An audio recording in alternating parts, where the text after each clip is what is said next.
Okay, so the first thing we're going to do is go to the IAM service, which is Identity and Access Management. And once that's loaded, we're going to create a user. So a user is just an entity in AWS that represents a person, and it has a name and a set of credentials, password. So if we go to users and we go to add new user, we can give the user a name. So in this case, I'm just going to call this demo user 1. I'm going to give it programmatic access. So that means this user can access all the services in AWS via the CLI toolkit, which is in their command line. I'm also going to give them console access, which means they can actually access AWS through the console, which is the graphical user interface I'm showing right now. I'm going to give it a custom password, so password entered. And if you leave this box ticked, it means that when a user logs in, they have to change their password for the first time. So usually in business or an enterprise setting, you get given a password by IT support to log in. And when you log in for the first time, it asks you to change that password.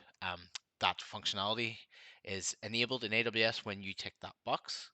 Next, we'll go permissions. So we're going to use policies to attach permissions. So policies is just a JSON object that controls what a user or a service can and can't do within it. So if we look at this administrator access policy, which is an AWS managed policy, that means AWS look after this policy, and we go to the JSON, you can see that it essentially says allow everything on all resources. So this is the highest form of access you can have. I'm going to tick that box to give it administrator access to the user that we've just created. So next is tags. Tags are key value pairs that let you easily identify artifacts within AWS. It's not mandatory, so I'm just going to skip this section out. Next review. So what you can see here is that we have demo user 1. They're allowed programmatic access and AWS management console access because I ticked the 2 boxes. The password's custom because I specified it, and the person, the demo user, the individual doesn't have to change the password the first time they log in. You can see that it's a managed policy. It's an AWS policy that they've created, and it's called administrator access. They're getting administrator access. And next, I want to create a user, and that's for user created. While we're on this screen, this download.csv button, if you click it, you actually download the set of access keys, secret access key required for this user to use the CLI tool off their own console. If you don't download it here, you don't get another chance to download it. Now, that doesn't mean you have to create a new user. It simply means within the console, you have to assign a new set of secret access keys to that user. So to save some time and hassle, it's easier just to download this now and then pick it up again later. Once that's done, we can close. So now we've created our demo user 1, as you can see on the interface here. Next thing I want to look at is groups. So as you can imagine, in a big company, managing individual user permissions can get quite messy. And traditionally in ICT, for example, AD groups, Active Directory and Windows, you actually place a user into your group and assign the group permissions. So you can do the same thing inside AWS. You create a new group. You can give the group a name that you want. So I'm going to create a group of administrators. So I'm going to call this my admin group. And once you've done that, you click next. And then you can attach policies to that admin group. So because this is the administrator group, I'm going to attach administrator access, and I'm going to hit next step. It tells you the group name. It also tells you the policies that you've attached, in this case, administrator access, and I'm going to create that group. And that group's now created. So from the console again here, I can actually tick that group, and I can go to group actions, add users to group, and I want to add my demo user 1. And that therefore means even if I hadn't assigned the policy to it in the previous example, it now has administrator access within that. If I go group actions, you can obviously delete group, edit group name, or remove users from a group. I'm going to remove users from the group.